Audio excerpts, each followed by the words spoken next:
kalimat yang paling layak diucapkan oleh setiap muslim di awal aktivitasnya. Karena banyaknya nikmat Allah yang tidak terhitung pada kita. Mata masih bisa menangkap cahaya yang Allah siapkan sebagai fasilitas, kemudian memantulkannya kembali dan bisa melihat apa yang kita inginkan. Kuping kita masih bisa menangkap suara yang ditujukan kepada kita dan akhirnya mengetahui apa yang sedang ingin disampaikan kepada kita dari orang lain.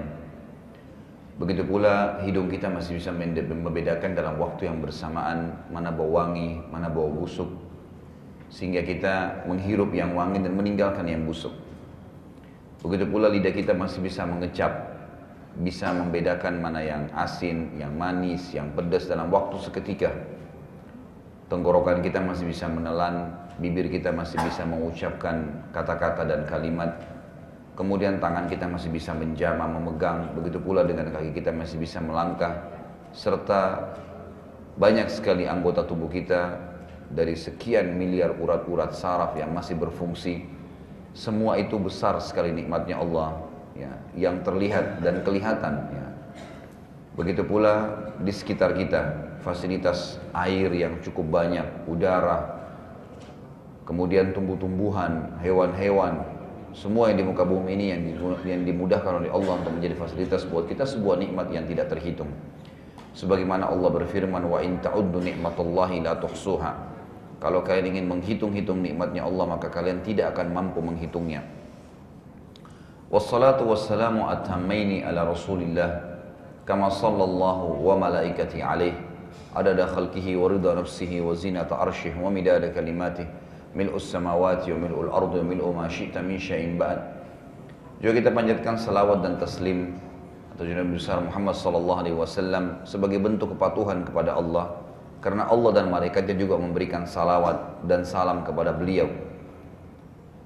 Tentu ini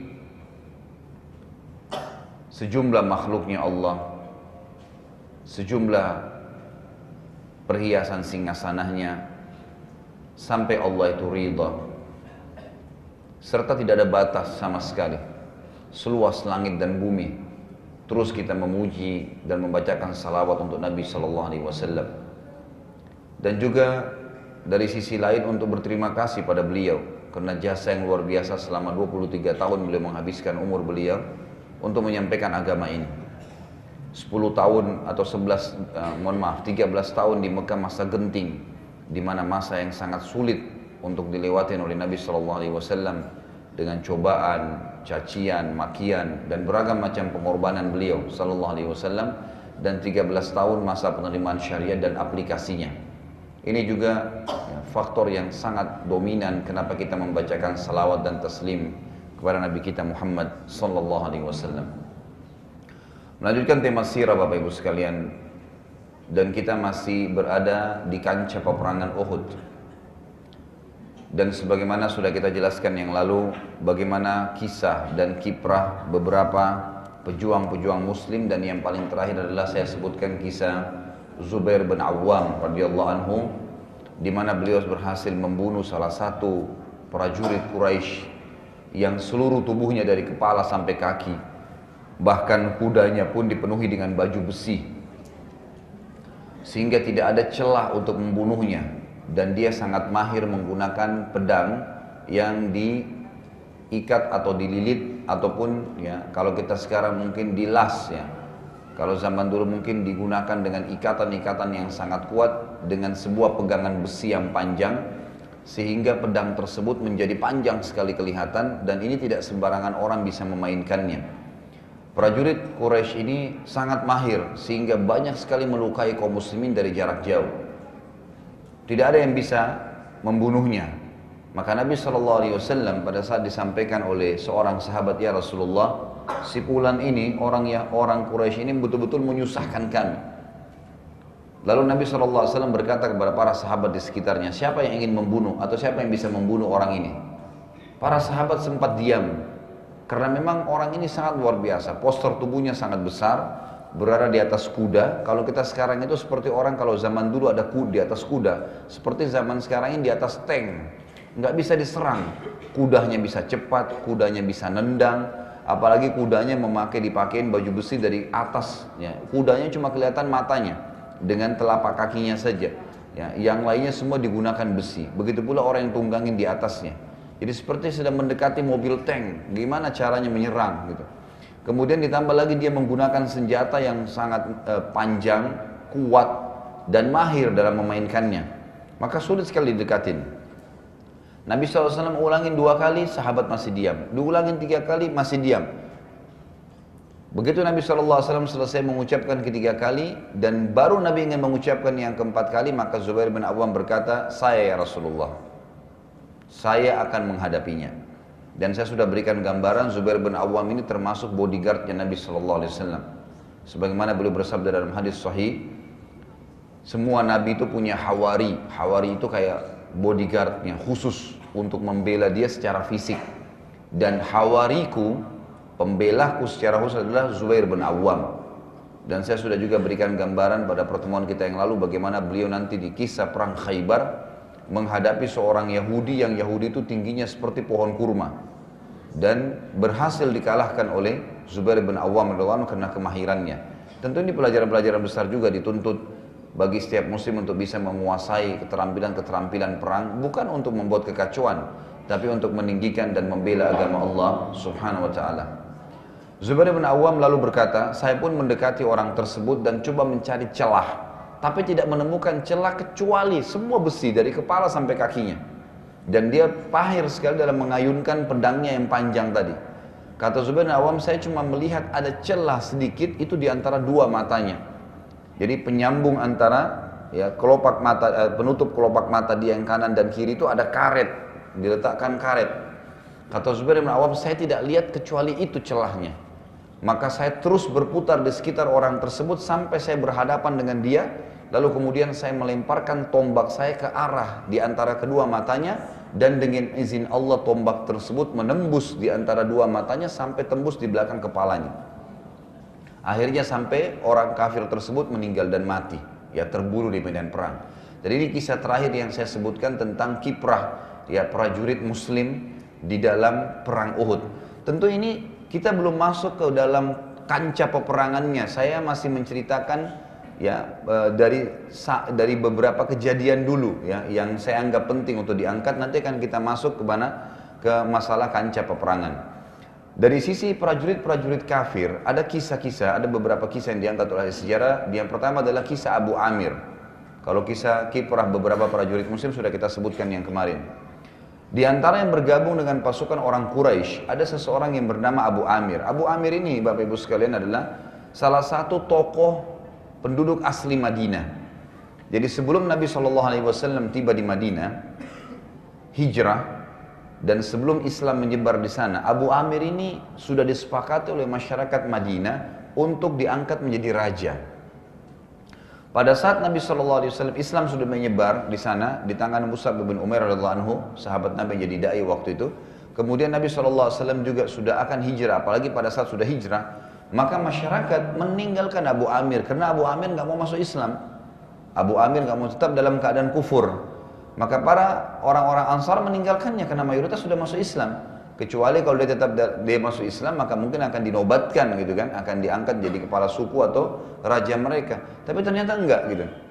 Maka Abu Amir ini pun merasa benci dengan Nabi SAW karena bagi dia, dalam pemahaman dia adalah dengan datangnya Islam, dengan datangnya Nabi SAW, maka berarti dia tidak dijadikan raja oleh masyarakatnya.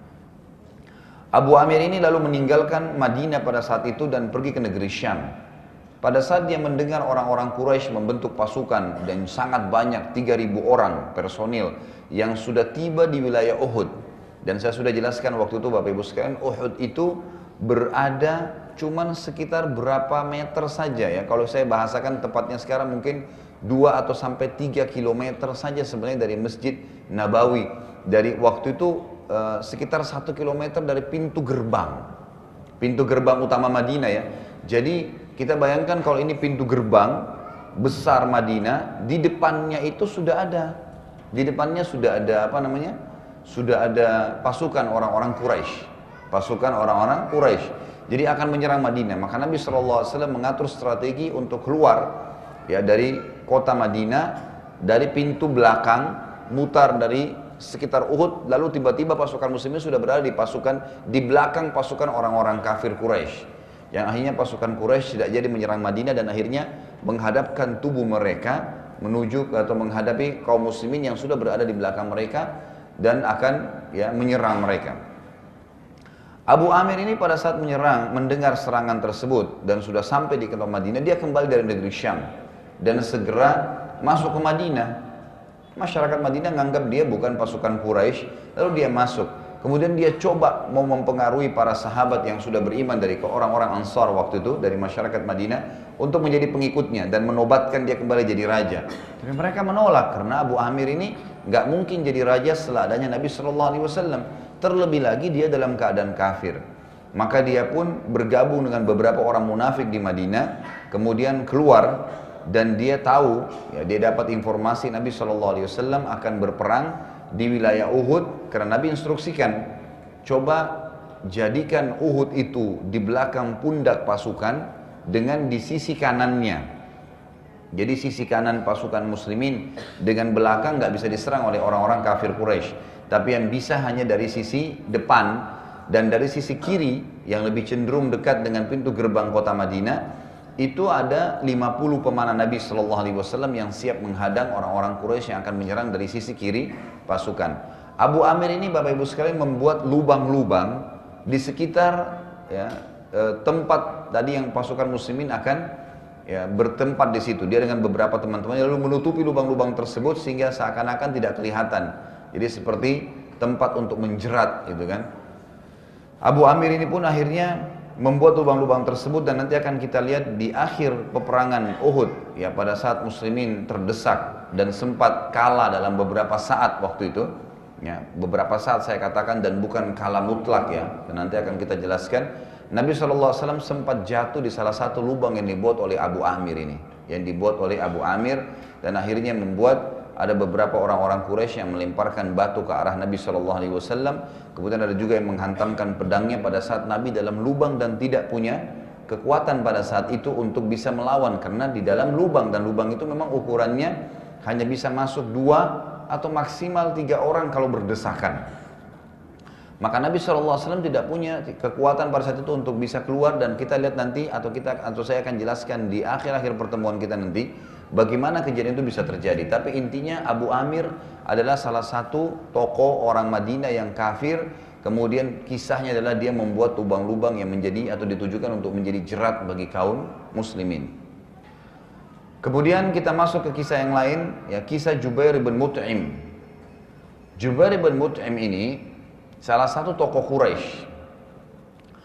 Dia memiliki seorang paman kandungnya yang dia sangat hormatin, pengganti ayahnya waktu itu karena ayahnya juga sudah mati, maka dia sangat menyayangi pamannya ini, dan pamannya ikut di perang Badar dan ternyata terbunuh di tangan kaum muslimin.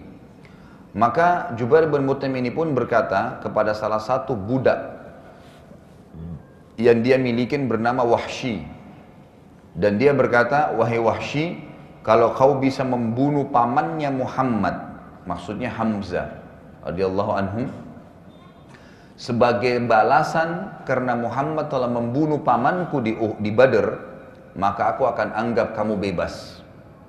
Ini sebuah riwayat Wahsy sempat berkata, pada saat aku mendengarkan janji tersebut, aku pun niat masuk ke kancah peperangan, ikut di Uhud itu, bukan, jadi ini sudah di kancah peperangan sudah di medan perang, baru dikatakan kalimat ini. Ini dalam satu riwayat. Maka Wahsy berkata, aku pun masuk ke kancah peperangan bukan untuk berperang, tujuannya hanya mencari mana paman Muhammad SAW. Kemudian dia tanda kutip SAW karena ini saya menyebutkan nama beliau SAW. Maka dia mengatakan, saya masuk ke kancah peperangan tidak niat ikut berperang, tapi hanya untuk mencari pamannya Muhammad, karena saya ingin bebas dari keterbudakan. Ini sebuah riwayat. Riwayat yang lain, Wahsy ini adalah budaknya Hindun bin Utbah. Hindun binti Utbah ini adalah istrinya Abu Sufyan. Istrinya Abu Sufyan. Tentu nanti Hindun masuk Islam. Nanti di pembebasan kota Mekah, Hindun akan masuk Islam. Tapi ini kisah masih di perang Uhud, masih tahun 3 Hijriah. Hindun ini sempat sakit hati karena di awal peperangan Badar, kalau Bapak Ibu masih ingat, ada 3 orang yang keluar dari orang-orang Quraisy. Tiga-tiganya ini adalah saudara kandungnya Hindun, ya, kakaknya dia yang bernama Walid, ya, Ibn Utbah. Kemudian ada juga pamannya yang keluar bernama Syaibah, gitu kan. Syaibah ini paman kandungnya Hindun, juga terbunuh. Jadi Walid kakaknya terbunuh, Hindun Syaibah juga pamannya terbunuh, dan Utbah ayahnya juga terbunuh. Jadi 3 orang ini terbunuh di perang Badar. Maka Hindun sakit hati waktu itu, dan dia berkata kepada, ya, seorang budak, ada riwayatnya yang mengatakan budaknya dia bernama Wahsy tadi, dan berkata kepadanya, wahai Wahsy, kalau kau bisa membunuh, ya, membalas dendamku kepada Muhammad atau siapa saja kerabatnya yang kau temukan, maka saya akan anggap kamu bebas. Jadi waktu itu Hindun sebenarnya tidak fokus kepada Hamzah radhiyallahu anhu, tetapi siapa saja kerabat Nabi yang ditemukan yang terdekat maka bunuh saja. Mungkin Ali bin Abi Thalib, mungkin Hamzah, mungkin siapa saja. Pokoknya siapa saja yang kau temuin bunuh, beritakan ke saya, maka saya akan bebaskan kamu dari keterbudakan. Jadi ini kurang lebih gambaran daripada kisah yang terjadi pada saat itu Jubair bin Mut'im, dan belum kita bicara tentang proses pembunuhan Hamzah di tangan Wahsy. Nanti akan ada ceritanya tuh. Tapi sekarang saya berikan gambaran dulu beberapa kejadian di sekitar kancah peperangan pada saat akan berkecamuk. Kemudian juga ada kisah Suwaib. Suwaib ini salah satu budak Bani Abdiddar. Bapak Ibu perlu tahu, sebelum berangkat pasukan Quraisy dari Mekah, mereka menyerahkan bendera kepada suku Abdiddar. Abdiddar ini kalau masih ingat dulu adalah salah satu turunan atau kakek Nabi Shallallahu Alaihi Wasallam. Dan ini sukunya Nabi sebenarnya, gitu kan? Tapi yang tidak beriman kepada risalah Nabi Muhammad Shallallahu Alaihi Wasallam. Waktu itu Bapak Ibu sekalian, suku Bani Abdiddar ini tugasnya, karena mereka sangat kuat secara fisik, mereka pintar, punya keterampilan dalam strategi perang, maka mereka yang selalu diberikan bendera. Dan zaman dulu itu patokan kekuatan pasukan berada di bendera. Berada di bendera. Siapa yang pegang berarti itu dianggap orang yang terkuatnya dari pasukan itu. Jadi dia bisa memegang bendera dengan tangan kanan atau tangan kiri, kemudian tangan yang sebelahnya dipakai pedang, dengan pedang untuk menyerang. Memang dia punya kemahiran itu, orang yang pegang bendera. Jadi dia bukan cuma sekedar pegang bendera, tapi dia bisa menyerang dengan tangan yang kosong dari bendera tadi.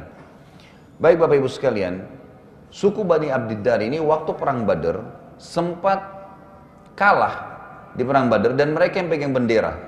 Abu Sufyan berkata kepada mereka, wahai suku Abdiddar, kalau kalian akan melakukan hal yang sama di perang Badar, jatuh lagi bendera kita dan kalah, maka dari sekarang serahkan kepada kami benderanya.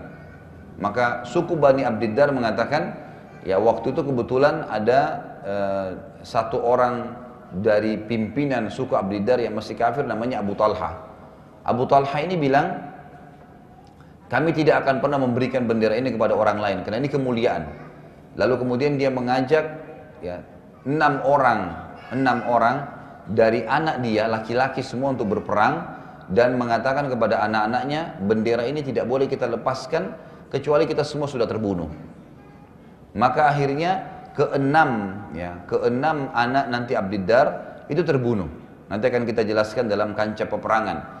Lalu pada saat mereka terbunuh 6-6-nya dan bendera jatuh, ya, datanglah nanti seorang budak Abdiddar yang bernama Suwaib.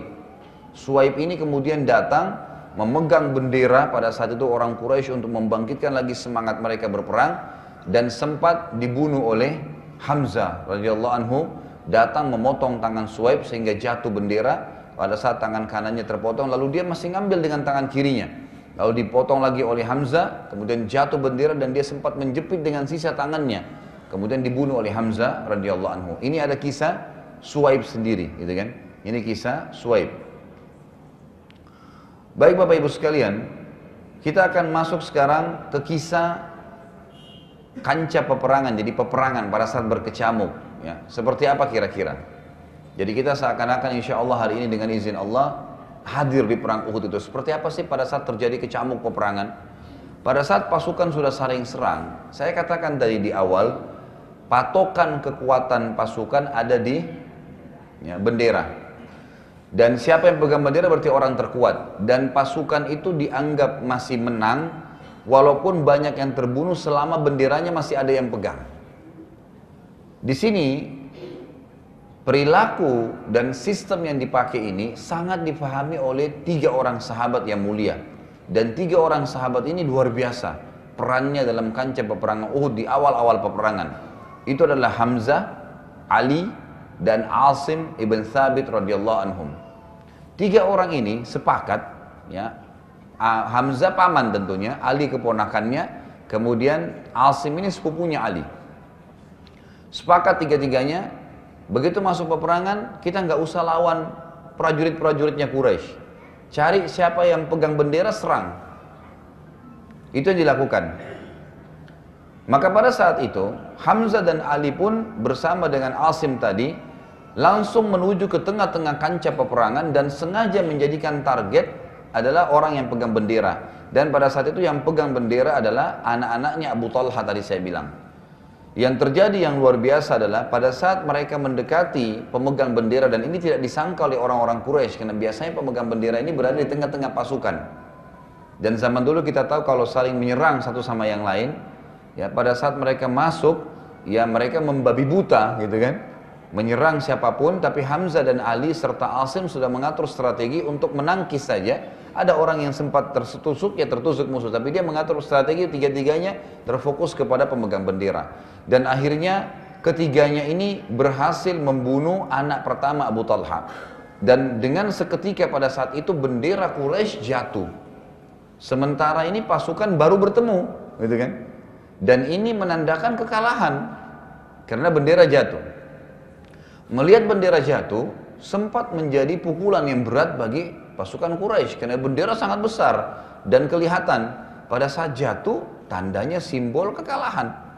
Maka anak Abu Talha yang kedua datang karena dia punya 6 anak laki-laki tadi saya bilang yang ikut di peperangan. Lalu begitu dipegang, diserang lagi oleh Ali dan berhasil dibunuh anak yang kedua.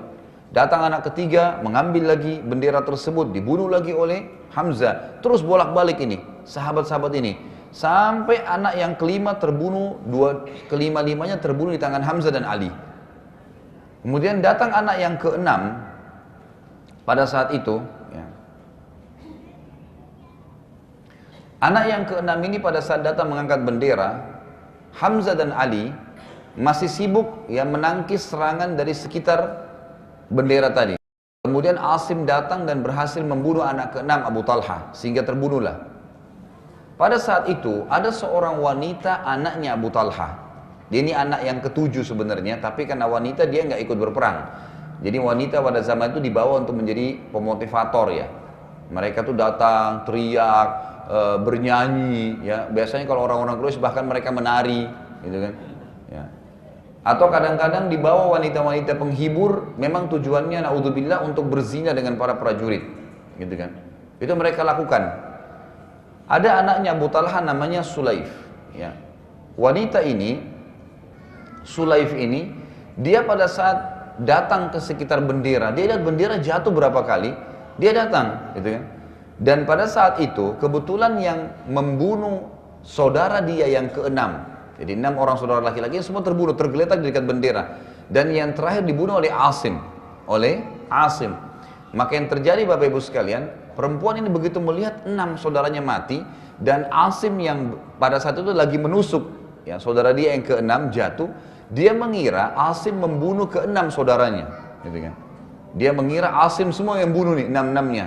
Lalu dia teriak, ya si perempuan ini Sulaif ini berteriak dengan suara keras sambil berkata, memang ini perempuan-perempuan sudah ditugaskan ya, memang di kancah peperangan dia teriak, dia memotivasi, memang begitu, ya. Maka yang terjadi dia teriak dengan suara keras berkata kepada orang-orang Quraisy, siapa yang bisa mendatangkan batok kepalanya Asim, artinya ditebas lehernya, datangkan untuk saya batok kepalanya, saya cuci, lalu saya minum khamar di situ. Kata si Sulaif ini ya, saya minum khamar di situ, setelah saya minum saya akan penuhi batok kepalanya Asim dengan emas dan saya kasih kepada pembunuhnya. Jadi kalimat di kancah peperangan yang luar biasa dari seorang wanita ya.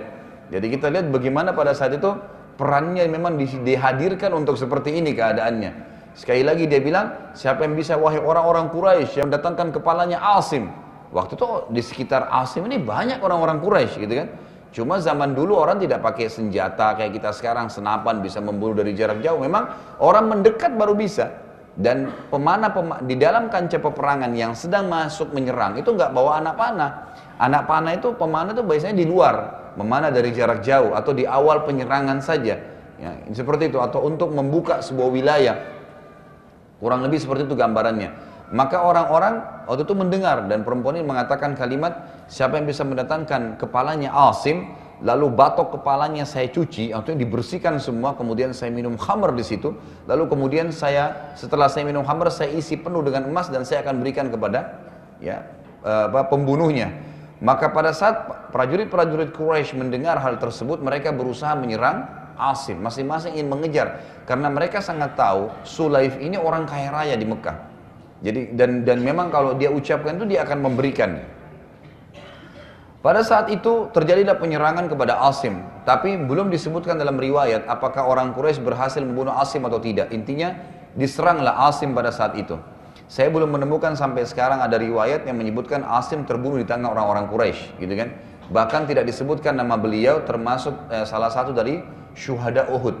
Nanti kita tahu ada 70 syuhada Uhud yang terbunuh, tapi ini Asim tidak termasuk di dalamnya. Allahu a'lam. Kemudian pada saat itu Abu Sufyan sebagai pemimpin perang mengeluarkan juga instruksi. Sekarang ini kayaknya yang membuat umat Islam jadi semangat karena mereka fokus menyerang bendera kita. Bentuk pasukan tim, ya, beberapa orang serang juga benderanya kaum muslimin. Yang waktu itu bendera muslimin dipegang oleh sahabat yang mulia Mus'ab bin Umair radhiyallahu anhu. Mus'ab bin Umair juga orang yang sangat kuat, ya, ahli perang. Nanti kita akan lihat memang terbunuh nanti akhirnya di tangan orang-orang Quraisy. Pada saat itu terjadilah atau memanaslah peperangan karena memang satu sama lain saling menyerang bendera.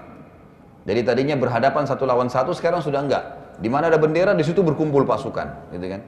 Pasukan muslimin berkumpul di benderanya orang kafir, pasukan kafir berkumpul di benderanya kaum muslimin. Salah satu dari suku Abdiddar berusaha kembali mendirikan bendera yang ketujuh kalinya, namun juga berhasil dibunuh di tangan para sahabat ridwanullah alaihim, terutama 3 orang sahabat tadi, Hamzah, Ali dan Asim. Maka bendera Quraisy pun terjatuh yang ketujuh kalinya. Pada saat itulah datang Suwaib tadi yang saya ceritakan di awal, budak Abdiddar yang hanya juga dibunuh atau terbunuh di tangan Hamzah, yang berdiri, yang mendirikan bendera tersebut sampai kedua tangannya terpotong dan juga akhirnya ditusuk oleh Hamzah radhiyallahu dan terbunuh. Juga pada saat itu, ya, sahabat-sahabat, ya, yang terkenal di kancah peperangan, yang memiliki peran yang sangat besar agar bendera juga itu tidak berdiri lagi dari jarak jauh, ya, itu ada seseorang yang bernama Sa'ad bin Abi Waqqas. Sahabat ini terkenal juga ahli strategi perang dan ahli memanah. Sa'ad radhiyallahu anhu pada saat itu terus memanah ke arah orang-orang kafir Quraisy dari kancah peperangan, dan kebetulan dia berada di sebelah Nabi SAW. Sambil Nabi berkata, wahai Sa'ad, panahlah, wahai Sa'ad, memanahlah. Kata Sa'ad, baik ya Rasulullah. Lalu kata Nabi SAW, saya mempertaruhkan ayah dan ibuku untukmu hai Sa'ad. Dan ini biasa istilah dipakai oleh orang-orang Arab dulu. Ini bukan sumpah, ya, tapi sebagai bentuk penghormatan, gitu kan.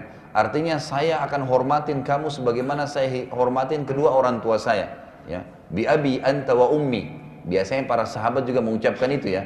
Seperti Abu Bakar, Umar, Utsman, Ali, beberapa sahabat sering mengucapkan kepada Nabi SAW, ayah dan ibu saya sebagai tebusannya ya Rasulullah. Maksudnya saya akan hormatin anda sebagaimana saya hormatin orang tua saya. Kata Sa'ad, belum pernah ada sahabat, ya, Nabi SAW yang Nabi gunakan kalimat ini kecuali saya di kancah Uhud. Kata Nabi SAW, bi abi ummi, ya, saya jadikan ayah dan ibu saya wahai Sa'ad sebagai kedudukannya, gitu kan. Saya akan posisikan kamu seperti itu, memanahlah. Kata Sa'ad, maka saya pun memanah dengan semangat karena ini adalah suatu penghormatan yang diberikan kepada saya.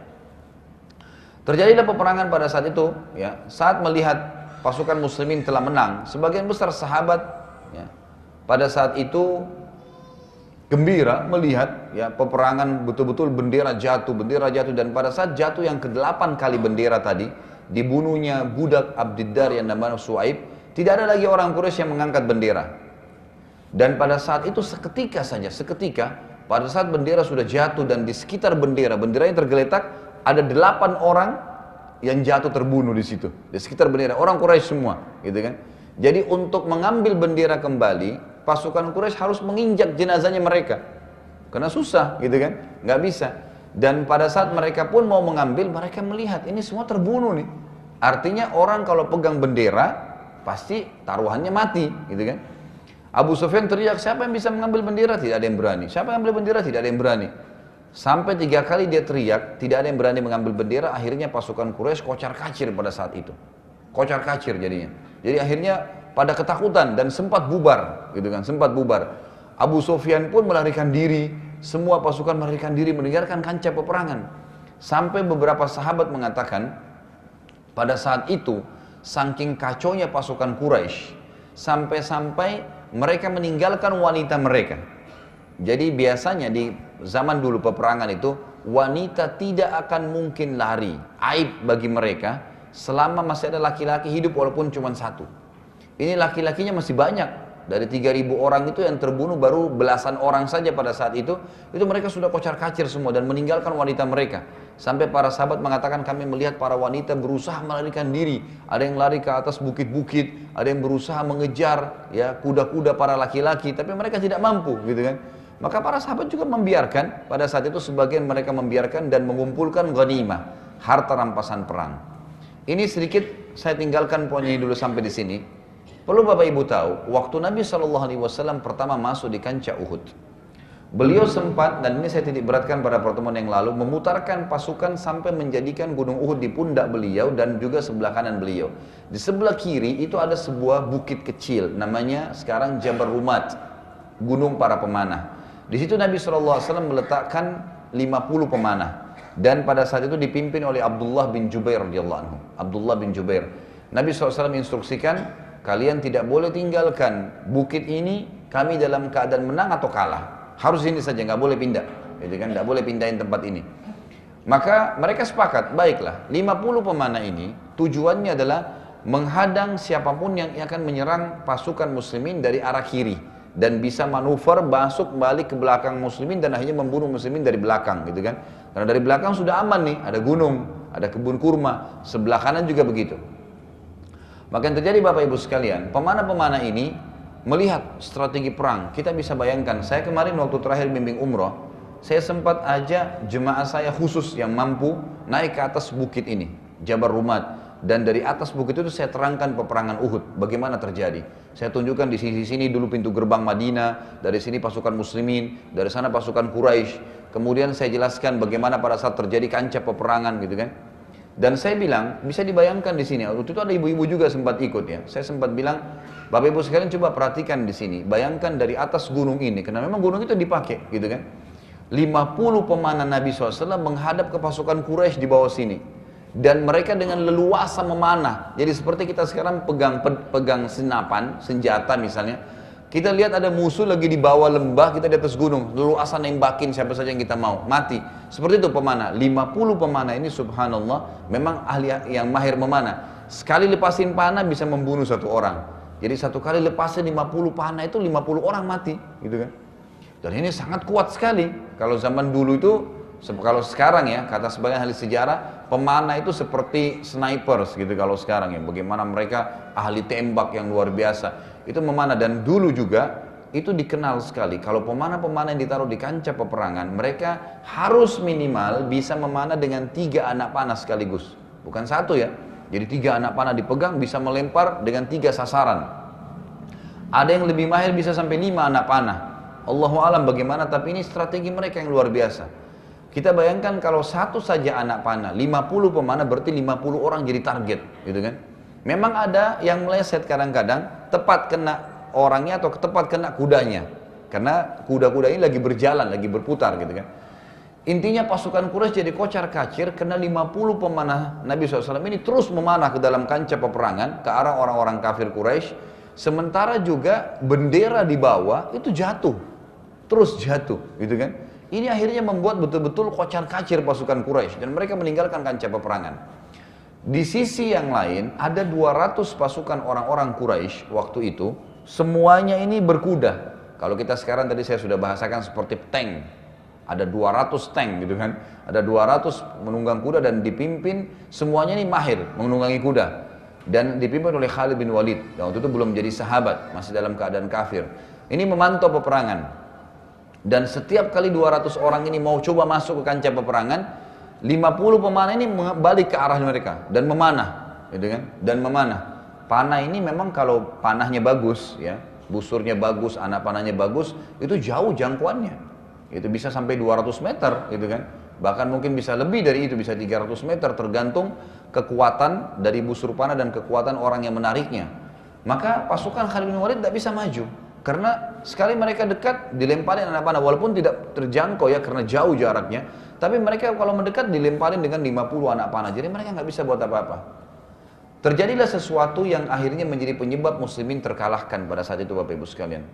Ternyata waktu kocar-kacir pasukan musyrikin, jumlah mereka 3.000 orang, 200 terpisah, pasukan Khalid bin Walid jauh dari kancah peperangan memantau peperangan, berarti masih ada 2.700. 2.700 terbunuh puluhan orang pada saat itu, kemudian yang lainnya kocar-kacir, 2.000 orang lebih ini lari, gitu kan. Jadi bisa kelihatan di kancah peperangan itu, karena Uhud itu termasuk di sekitarnya padang pasir waktu itu.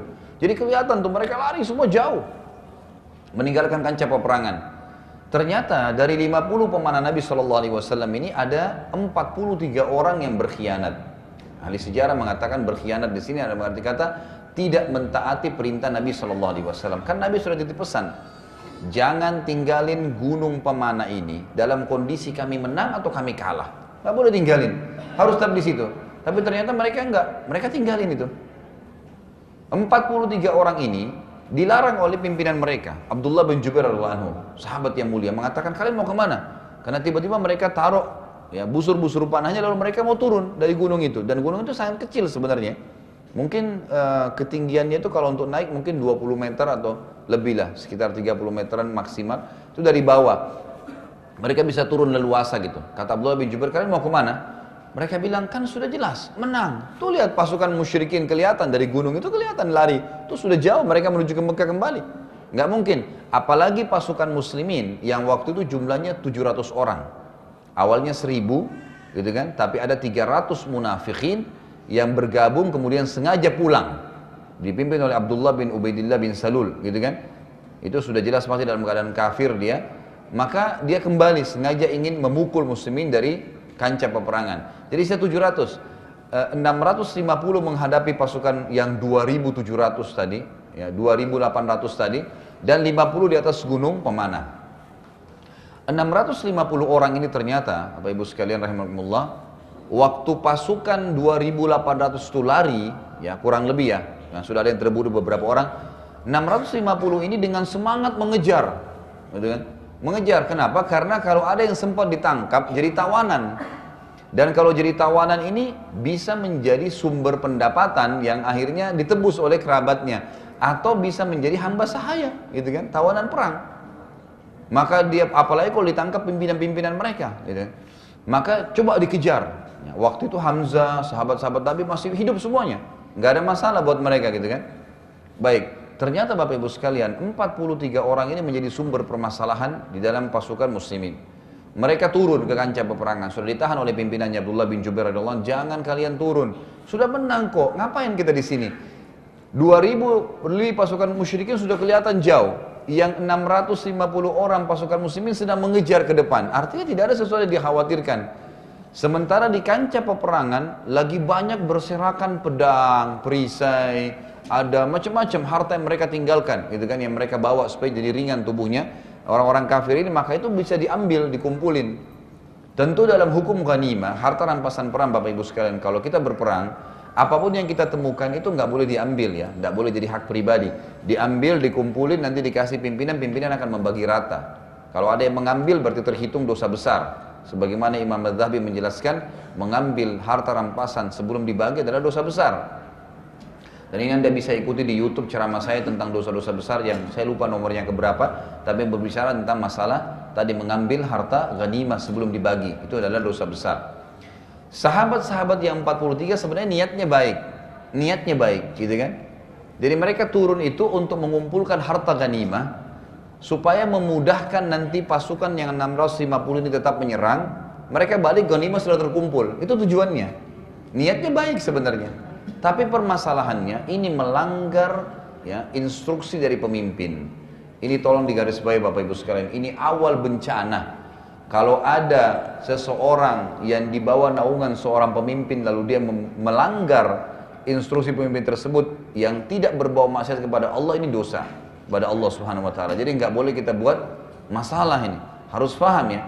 Kata Nabi SAW, pentingnya pemimpin dalam Islam, kalau kalian sedang safar 2 orang atau 3 orang minimal, 2 orang berarti minimal kan gitu, atau 3 orang kata Nabi SAW, maka hendaklah menunjuk salah seorang dari kalian menjadi pemimpin dan mereka wajib patuh pada pemimpin tersebut. Suruh singgah-singgah, suruh makan-makan, memang begitu dalam Islam, wajib mematuhi pemimpin, gak boleh instruksinya dilanggar. Siapa suruh mengangkat dia pemimpin kalau memang tidak mau, pulang ya pulang, harusnya begitu, gitu kan? Sebagaimana juga dalam sholat, imam kita pemimpin, gak boleh dilanggar.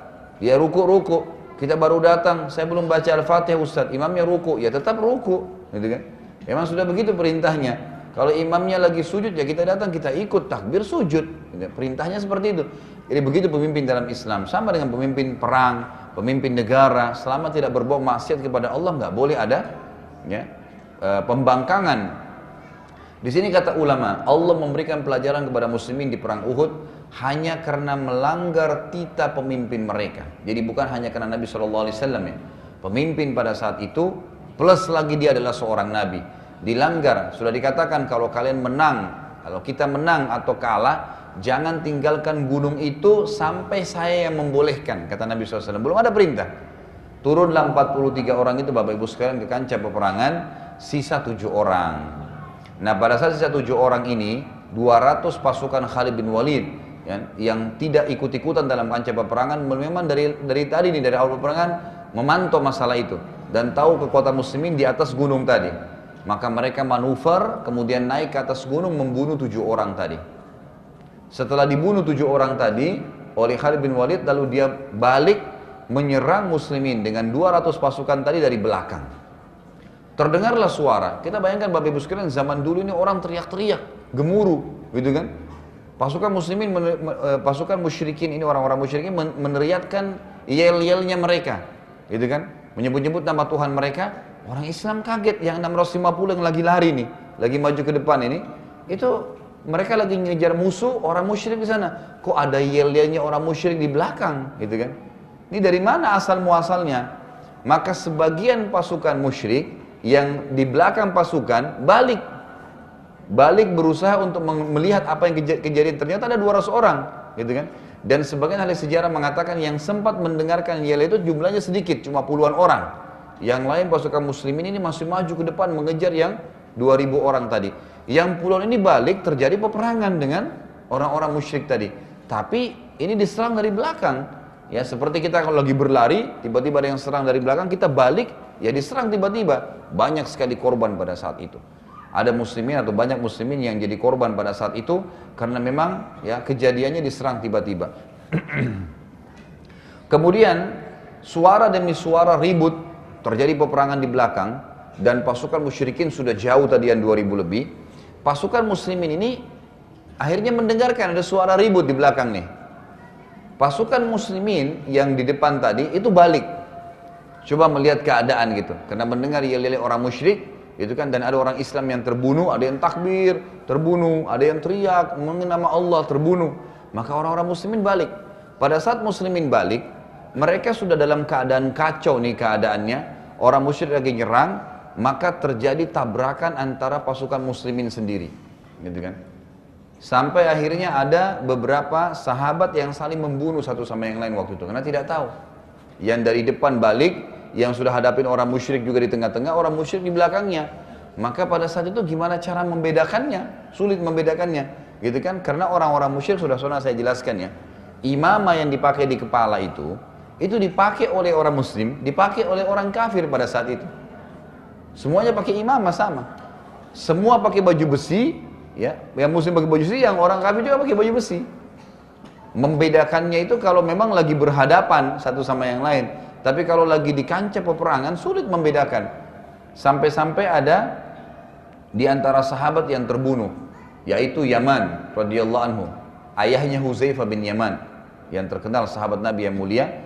Maka Huzaifah bin Yaman mengatakan pada saat ya pasukan dari muslimin kembali dan pasukan Khalid bin Walid menyerang kami dari belakang, maka salah satu dari puluhan orang yang awalnya berusaha kembali untuk menyerang pasukan musyrik itu adalah ayahku yang bernama Yaman. Dan aku sempat teriak berkata kepada kaum muslimin, wahai muslimin, hati-hatilah karena yang kalian sedang serang adalah ayahku, tapi sudah terlanjur, kan itu. Karena orang kalau sudah pada saat bertemu begitu, orang sudah nggak tahu, intinya adalah bagaimana membunuh lawannya, gitu kan. Maka terbunuhlah Yaman secara salah pada saat itu. Dan Huzaifah bin Yaman berkata, semoga Allah memaafkan kalian khilaf tersebut. Dalam situasi demikian, Bapak Ibu sekalian, Nabi SAW melihat keadaan. Nabi SAW melihat keadaan pada saat itu. Tentu dari, mohon maaf tadi saya bilang 650 orang, ada dari 650 pasukan yang mengejar orang musyrik tadi yang tidak ikut. Di antaranya Nabi SAW ya, Nabi SAW, dan ada kurang lebih ahli sejarah mengatakan di sekitar Nabi itu hanya 8 orang. Hanya 8 orang, yang lainnya pada ngejar musuh tadi. Nabi SAW waktu lihat keadaan tersebut teriak dengan suara keras mengatakan, kumpullah wahai hamba-hamba Allah di sekitarku. Aku adalah Rasulullah dan tidak ada kebohongan di situ. Namun pada saat itu kancah peperangan lagi ribut, gemuruh, suara kuda, suara pedang, debu lagi, ya naik semuanya kena, ya injakan-injakan kaki kuda. Jadi kacau lagi kacau. Jadi tidak ada yang dengar suara Nabi kecuali sedikit di antara mereka. Maka terkumpullah pada saat itu yang di sekitar Nabi saja itu 9 orang, mohon maaf, 7 dari orang Ansar dan 2 dari Muhajirin. Jadi 9 orang inilah yang berhadapan atau menemani Nabi SAW. Tapi 9 orang ini, gitu kan, waktu, perlu diketahui juga, waktu orang-orang muslimin mulai kembali, yang 650 tadi itu kembali untuk melihat keadaan, orang-orang musyrik yang 2000 lebih, yang tadinya dikejar itu, lihat kita sudah nggak dikejar nih. Dari kejauhan mereka lihat, gitu kan, kayaknya orang Islam ini lagi lari ke arah Gunung Uhud, ada apa nih? Mereka kembali nih, yang 2000 lagi, yang pasukan orang musyrik kembali ke kancah peperangan, gitu kan. Waktu mereka mendekat, mereka melihat ternyata pasukannya Khalid bin Walid lagi berperang di belakang sama muslimin. Maka 2000 orang ini menyerang muslimin. Jadi orang Islam lagi berada di tengah-tengah. Di depannya berhadapan 200 pasukan musyrikin, di belakangnya 2000 lebih nih yang kembali, yang tadi dikejar, kembali menyerang muslimin. Akhirnya terjadi korban yang sangat banyak pada saat itu. Dan pada saat Khalid bin Walid melihat pasukan musyrikin dari jauh sudah menyerang, mereka mengangkat yel-yel mereka, suara ribut kan, 2000 orang semuanya ngangkat suaranya, maka terdengar pasukan muslimin yang 600 tadi lebih itu kembali lagi, gitu, melawan yang 2000 ini. Jadi kekacauan luar biasa nih, kembali melawan yang 2000, yang 200 ini dibiarin, yang hadapin cuma segelintir orang. Maka pasukan Khalid bin Walid yang 200 itu leluasa menyerang sekitar Nabi SAW, gitu kan. Terbunuhlah 7 orang dari Ansar tadi, dari sahabat Nabi yang mulia di sekitar Nabi SAW. Dan pada saat itu tinggal 2 orang saja yang menemani Nabi SAW. Dari 2 orang sahabat ini berusaha untuk menemani Nabi SAW, tapi sayangnya waktu itu mereka tidak punya kekuatan menghadapi 200. Ya, waktu itu sebagian sejarah mengatakan ada sebagian dari pasukan Khalid terbunuh 3-4 orang, tapi masih banyak, dan menyerang hanya 9-10 orang dengan Nabi SAW, gitu kan. Mereka berusaha melawan, tapi akhirnya terbunuh 7 orang, sisa 2 orang saja. Waktu itu Nabi SAW terpukul mundur dengan 2 sahabat ini, terpukul mundur dengan 2 orang sahabat. Akhirnya Nabi SAW jatuh ke lubang yang dibuat oleh Abu Amir, jatuh dalam lubang yang dibuat oleh Abu Amir bersama dengan 2 sahabat itu. Tadi saya ceritakan di awal, lubang itu hanya cukup untuk 1-2 orang, maksimal 3, tapi mepet semuanya. 3-tiganya jatuh di lubang yang sama. Mereka mau keluar susah, Orang-orang musyrik lagi berkerumun. Bayangkan kalau kita dalam sebuah lubang bertiga, sempit, di atas kita ini nggak bisa keluar karena mereka sudah memegang pedang, siap membunuh, gitu kan? Ada yang memegang batu, dan ini muslimin lagi tidak ada, lagi yang 600 lebih lagi hadapin yang 2000 tadi. Sahabat nggak ada yang tahu. Nah, pada saat itu di 600, kita tinggalkan dulu lubang yang ada Nabi SAW, saya akan kembali di situ. Bapak Ibu sekalian, pada saat sedang terjadi peperangan 600 pasukan muslim kembali menghadapi yang 2000 itu, pada saat itulah Wahsy tadi, budak ya, Hindun atau tadi Jubair bin Mut'im itu balik ya, melihat di kancah peperangan pada saat pasukan balik, di depan pasukan muslimin ada Hamzah. Dan memang tadi dia menjadikan target. Kalau riwayat yang pertama Jubair bin Mut'im mengatakan bunuh pamannya Muhammad kau akan bebas, kalau Hindun mengatakan bunuh siapapun kerabatnya. Intinya kedua riwayat ini kalau kita satukan ya, Wahsy pas melihat Hamzah radhiyallahu anhu. Hamzah ini orang yang sangat kuat. Fisiknya sangat kuat, tinggi besar, gitu kan? Dan Hamzah ini termasuk di dalam pasukan muslimin yang bisa berperang dengan dua tangan. Jadi kiri kanan pegang pedang, gitu kan? Jadi biasanya pasukan biasa itu normalnya kanan pegang pedang, kirinya pegang perisai. Ini enggak, dua-duanya pedang, dua-duanya dipakai menyerang gitu. Dan fisiknya sangat kuat radhiyallahu anhu. Saya sudah ceritakan waktu itu waktu pertama beliau masuk Islam ya. Hamzah itu kalau berburu di Mekah, yang dia buru itu bukan rusa, bukan kelinci, tapi singa, harimau, gitu kan. Itu jadi dia bunuh di padang pasir, digendong sama dia singa masuk ke Mekah sendirian karena kuatnya fisiknya radhiyallahu anhu. Wahsy ini juga budak hitam yang kokoh, kerak, kekar, membawa tombak yang khusus memang dia untuk membunuh ya, karena untuk bebas dari keterbudakan. Dia bilang, saya pun, kata Wahsy, nanti Wahsy ini masuk Islam ya, nanti masuk Islam, subhanallah, setelah nanti pembebasan kota Mekah. Dia bilang, saya pun mencari posisi di mana Hamzah ini, susah sekali, badannya kekar, bajunya ada baju besinya, gitu kan. Kemudian dia memang luar biasa, dia tidak sembarangan, sabetan pedang kena itu tidak membunuhnya. Wahsy mengatakan sampai saya mendapatkan posisi, dia lagi sibuk, lagi melawan beberapa orang Quraisy, maka saya pun melempar tombak di antara tubuh-tubuh orang-orang Quraisy, gitu kan. Jadi di antara orang Quraisy itu ada celah, dari situ dilempar sama Wahsy, ya, tersasarkan kepada Hamzah radhiyallahu anhu. Kenalah Hamzah pada saat itu, ya, dan sempat mengenai perutnya karena kerasnya lemparan tersebut sampai tombak itu tembus ke belakang, gitu kan. Kata Wahsy, ya, Wahsy cerita nih. Pada saat dia sudah masuk Islam, dia bilang pada saat saya melemparkan tombak ke arah Hamzah dan kena ke perutnya, Hamzah mengetahui kalau tombak itu dari saya. Dia meninggalkan semua musuhnya dan mengarah ke saya. Jadi sudah kena tombak pun belum mati nih. Hamzah dikatakan mengarah ke arah saya dan saya sangat ketakutan. Karena saya tidak mungkin bisa mengalahkan Hamzah, padahal tombak sudah tembus di perutnya. Dia pun menarik tombak tersebut, ya, dan ini orang kalau kena tombak atau anak panah nggak boleh ditarik. Tarik berarti dia akan ngucur darahnya dan bisa mati. Dia masih bisa bertahan kalau ada di tubuhnya, gitu kan. Nanti pelan-pelan dikeluarkan dengan cara supaya tidak memuat darah ngucur. Hamzah menariknya.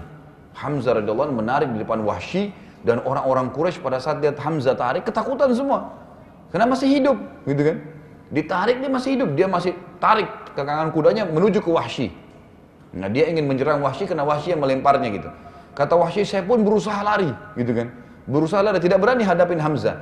Sampai akhirnya setelah berjalan beberapa jarak gitu kan, Hamzah pun merasa lemah dan tiba-tiba dia jatuh dari kudanya radhiyallahu anhu. Maka saya pastikan bahwasanya Hamzah terbunuh pada saat itu. Perlu kita tahu juga sedikit di sini kisah Wahsy. Wahsy radhiyallahu anhu ini akhirnya masuk Islam ya di zaman pembebasan kota Mekah.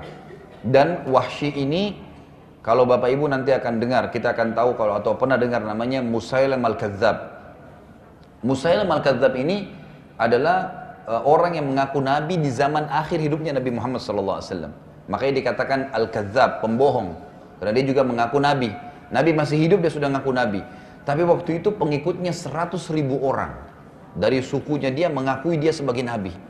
Tapi beberapa pengikutnya akhirnya jadi sahabat nantinya, ya, masuk Islam, kemudian mereka saling menukil mengatakan pada saat ya Musailam al-Kadzab menjadi mengaku nabi, kami sebenarnya tahu dia bohong, tapi karena fanatisme kesukuan membuat kami mengatakan baiklah dia nabi.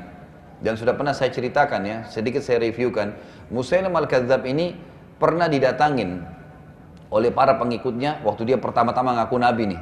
Berkata, itu nabi yang di Hijaz, yang di Madinah tuh, dia sempat meludah di sebuah sumur. Jadi kebetulan ada orang-orang Ansar, Bapak Ibu sekalian, lagi gali sumur nih. Lagi gali sumur, kemudian sumurnya itu airnya asin. Datanglah mereka kepada Nabi SAW lalu berkata, ya Rasulullah, kami setengah mati gali sumur, sumurnya airnya asin, coba anda lihat. Nabi SAW ke sana, terus Nabi SAW berdoa sama Allah, lalu meludah ke sumur itu. Waktu Nabi SAW meludah, ini salah satu mujizat Nabi SAW, air sumur dari asin menjadi tawar, berubah. Ini hadis Bukhari, mujizat Nabi SAW. Pengikut Musailamah Al-Kadzdzab berkata apa? Wahai Nabi Musailamah, bagi mereka begitu kan? Nabi yang di Hijaz tuh, meludah di sebuah sumur, asin menjadi tawar. Kami punya sumur nih, airnya tawar. Coba kau ludahi juga. Mungkin bisa jadi lebih enak airnya gitu. Dalam riwayat ini dikatakan, Musailamah datang ke sana lalu komat-kamitkan mulutnya dan dia meludah, setelah itu airnya lebih busuk dari bau bangkai. Ini kisah nyata. Kemudian, dan ini sudah bukti nyata kalau dia bukan Nabi, bohong gitu kan, nggak mungkin. Kisah yang lain, Nabi SAW punya tradisi waktu di Madinah, dan masyarakat Madinah sering kerjakan dan Nabi mendiamkan, itu berarti bagian dari syariat gitu kan. Seringkali kalau ada bayi baru lahir dibawa kepada Nabi SAW. Seperti itu Abdullah ibn Zubair radhiyallahu anhu waktu baru lahir, lalu didatangkan di depan Nabi SAW. Nabi SAW mengelus kepalanya, mendoakan, kemudian mengunyah kurma, namanya tahnik. Ya. Disunnahkan kalau anak baru lahir ditahnik bagi dari orang tuanya atau orang soleh. Kurma dikunyah sampai halus sekali, kemudian ditempelkan di langit-langitnya. Tempelkan. Maka Nabi SAW sering lakukan itu kepada bayi-bayi muslimin di Madinah, gitu kan? Pada saat itu, Nabi SAW didatangkan seorang bayi dari Ansar. Kebetulan bayi itu waktu lahir rambutnya, rambutnya tipis, gitu kan? Bahkan sebagian rambut tidak tumbuh di kepalanya. Maka mereka membawa kepada Nabi SAW, Nabi tahnik, Nabi doain. Pada saat Nabi SAW elus kepalanya, rambutnya tumbuh. Bayi itu. Tiba-tiba yang bagian kepala nggak ada rambutnya itu tumbuh rambutnya. Ini juga hadis Bukhari menjelaskan. Bapak Ibu bisa ikutin di ceramah saya tentang mujizat Nabi SAW. Ini ada juga di YouTube tentunya. Jadi pada saat itu tumbuh rambutnya. Ternyata pengikutnya Musailamah dengar nih. Bilang lagi kepada Musailamah, itu Nabi yang di Hijaz tuh, dia elus kepalanya bayi, rambutnya nggak ada jadi tumbuh. Nah ini ada bayi kami, ada bukan bayi, anak-anak ya. Rambutnya lebat, tapi kami mau coba kamu elus juga supaya tambah bagus gitu. Subhanallah, begitu didatangkan anak tersebut, dielus oleh Musailamah, gugur rambutnya. Dan dalam kisah ini dikatakan apa? Gundul. Anak itu jadi gundul sampai dia mati, nggak ada rambutnya. Dan semua keturunan dari laki-laki itu, ya, itu semuanya gundul.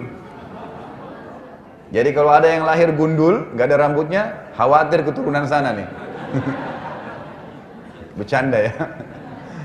Karena memang di situ disebutkan dalam riwayat Bukhari, bahwasanya yang dielus oleh Musailamah Al-Kadzdzab rambutnya gugur semua dan gundul sampai dia meninggal, nggak ada rambutnya sama sekali. Dan dia melahirkan punya anak gundul juga, memang nggak ada rambut sama sekali, dari lahir nggak ada rambut sama sekali.